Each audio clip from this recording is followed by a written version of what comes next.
tirando as diferenças. O mundo presta muita atenção ao status pessoal, a que raça pertenço, que tipo de criação tive e assim por diante. Preciso manter minha posição, preciso proteger meu status. Mas quando nos tornamos cristãos, devemos excluir todas essas discriminações. Ninguém deve trazer seu status e posição pessoal para dentro de Cristo e da Igreja. O novo homem. Fazer isso seria trazer para dentro o velho homem. Nada que pertença ao velho homem deve ser trazido para dentro da Igreja. Que o Senhor graciosamente abra os olhos daqueles que creram há pouco tempo para perceberem que, ainda que originalmente fossem judeus ou gentios, agora são um em Cristo.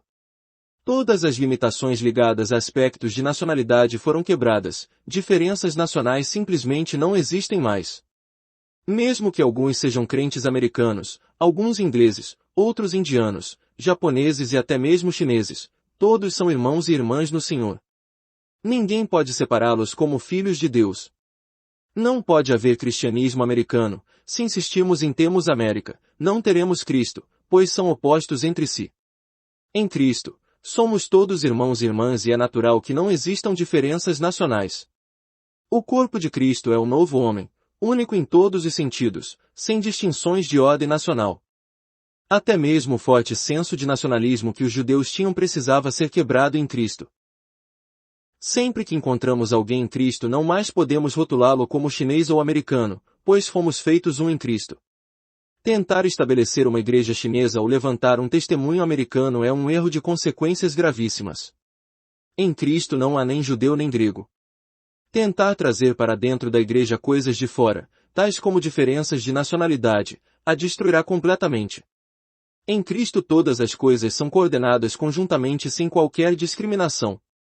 No momento em que as distinções são trazidas para dentro, o corpo de Cristo torna-se uma instituição carnal. Os cidadãos dos Estados Unidos são governados pela lei de seu país. Mas essa distinção nacional não se aplica ao nosso relacionamento em Cristo. Sempre que nos achegamos ao Senhor, o fazemos não como chineses ou americanos, mas como cristãos. Nunca podemos nos aproximar do Senhor baseados no nosso nacionalismo. Tais aspectos exteriores devem ser mantidos do lado de fora, pois fomos unidos pela vida de Cristo. O que recebemos é a vida de Cristo, e é também isso que nossos irmãos na Inglaterra, Índia e Japão recebem. Nessa vida somos unidos, mas nunca na base do nacionalismo. Uma história ilustra isso muito bem. Depois da Primeira Guerra Mundial, alguns irmãos da Inglaterra foram até a Alemanha para uma conferência. Um dos irmãos alemães levantou-se para apresentar os visitantes e disse: agora que é findada a guerra, temos alguns irmãos ingleses nos visitando, a quem carinhosamente estendemos as boas-vindas. Dentre aqueles que haviam sido assim apresentados, levantou-se alguém que disse: não somos irmãos ingleses, mas irmãos vindos da Inglaterra. Quão bem colocadas foram tais palavras! Não podemos ter irmãos ingleses, irmãos americanos, irmãs francesas ou italianas. Só podemos ter irmãos que vivem na Inglaterra, nos Estados Unidos, França ou Itália. Em Cristo não há distinções decorrentes de nacionalidade. Na igreja há apenas Cristo, pois Cristo é tudo em todos. Além de Cristo, não há nada. Quão glorioso é isso! Hoje há muitos problemas em igrejas devido à intrusão de muitas peculiaridades e características pessoais. Aqueles que são faladores agrupam-se, e os que não gostam de falar fazem o mesmo. Os de temperamento mais frio agrupam-se entre si, bem como os mais emotivos.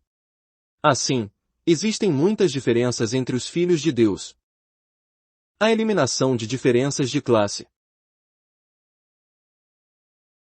O relacionamento entre classes sociais é um outro aspecto difícil do relacionamento humano. Somos confrontados com relacionamentos entre diferentes classes sociais todos os dias, ao passo que diferenças nacionais só são evidenciadas quando encontramos um estrangeiro. O apóstolo menciona que as diferenças entre escravo e livre também são abolidas em Cristo. Muitos hoje talvez não percebam a crueldade das diferenças entre classes sociais. Quando Paulo escreveu essa epístola, na época do domínio do Império Romano, o sistema de escravatura estava no seu auge. Havia mercados humanos à semelhança dos mercados onde se comercializava gado e ovelhas. Muitos cativos de guerra eram vendidos em tais mercados, crianças nascidas de escravas eram leiloadas no mercado. Havia uma tremenda diferença entre o escravo e o livre. Apesar da ideia da democracia e dos direitos civis terem se originado em Roma, e de eleições terem sido realizadas pela primeira vez ali, apenas os livres gozavam de tais direitos, os escravos não tinham tais privilégios. Se um escravo apanhasse até morrer, sua vida poderia ser paga com dinheiro ao seu mestre e não precisaria ser compensada com outra vida. Essas diferenças de classe eram muitas vezes superiores às existentes hoje entre senhores e servos, patrão e empregado, ou chefe e subordinado. Crianças nascidas de escravas eram automaticamente consideradas escravas e propriedade do mestre. Todos os escravos que fugissem poderiam ser punidos com crucificação. No entanto, a palavra de Deus declara que todas as diferenças entre classes sociais foram eliminadas em Cristo. Suponhamos que Filemão levasse Onésimo à reunião dos santos. Enquanto estivessem em casa, Onésimo era um servo e Filemão um mestre. Mas quando eles se reuniam, Onésimo era para Filemão um irmão e não um servo.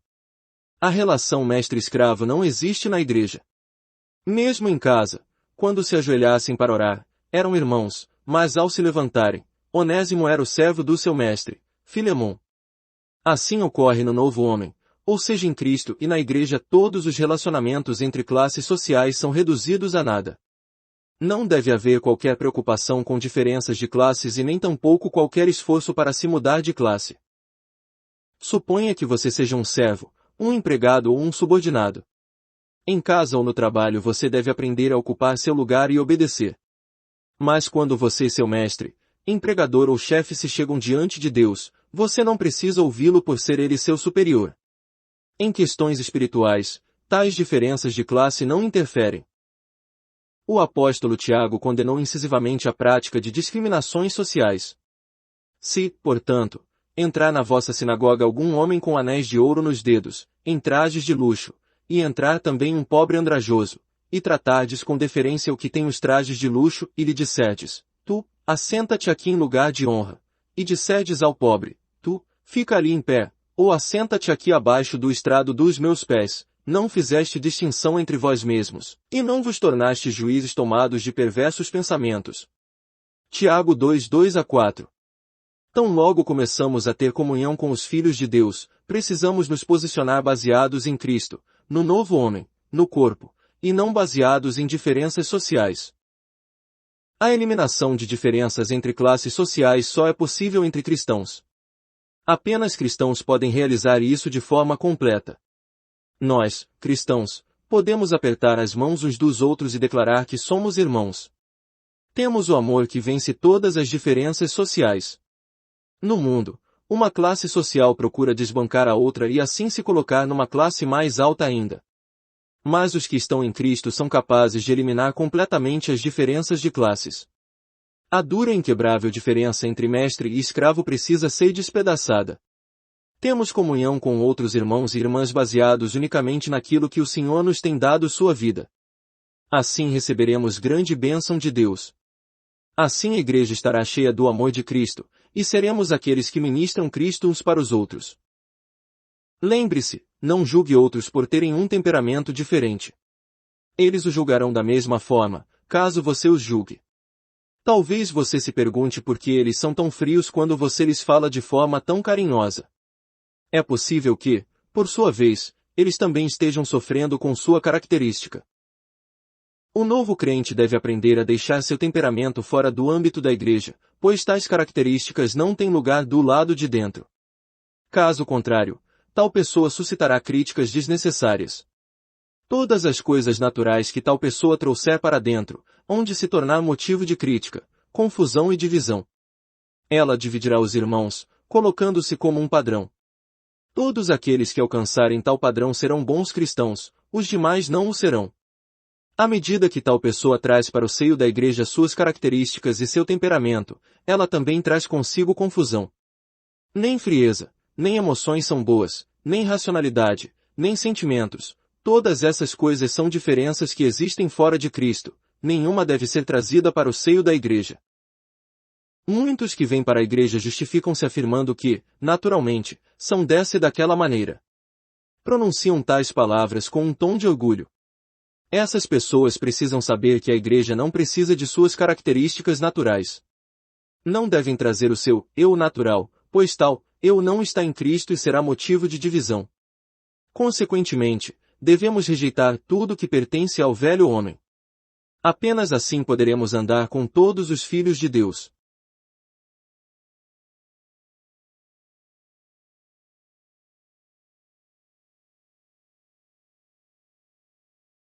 Diferenças culturais causam muitos problemas, mas precisamos lembrar que isso também foi eliminado em Cristo. Nós, que estamos em Cristo, podemos suportar aquilo que o mundo não pode.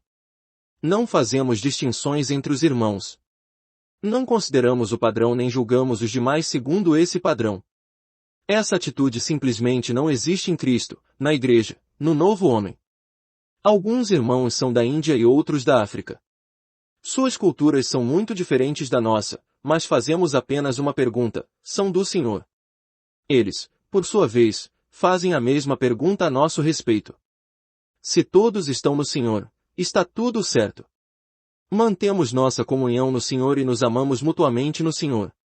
Podemos suportar tudo mais e nos recusamos a permitir que qualquer diferença cause divisão entre os filhos de Deus. Por outro lado, cada um de nós deve ser como um romano quando estamos entre os romanos, como quem está sob a lei, para aqueles que estão sob a lei. Veja 1 Coríntios 9, 20-22. Devemos aprender a estar sob a mesma cultura que as pessoas com as quais vivemos. Se alguns irmãos da África vêm à China, eles devem aprender a comer com palitinhos. Se alguns de nós formos à África, devemos nos adaptar e aprender a comer com nossas mãos. Não queremos ser diferentes dos irmãos nas diversas localidades. Devemos aprender seus costumes se formos à África. Eles, por sua vez, aprendem os nossos se vierem nos visitar. Entre os ingleses, sejamos como os ingleses, entre os chineses, como os chineses. Onde quer que formos, devemos nos tornar um com as pessoas locais. De outra maneira, poderemos ferir seus sentimentos e não seremos capazes de ganhá-los. Se o Senhor nos conceder a oportunidade de termos contato com pessoas de outras culturas, devemos aprender a nos adaptar. Em Cristo, somos um, portanto permanecemos firmes, baseados na unidade com todos os filhos de Deus.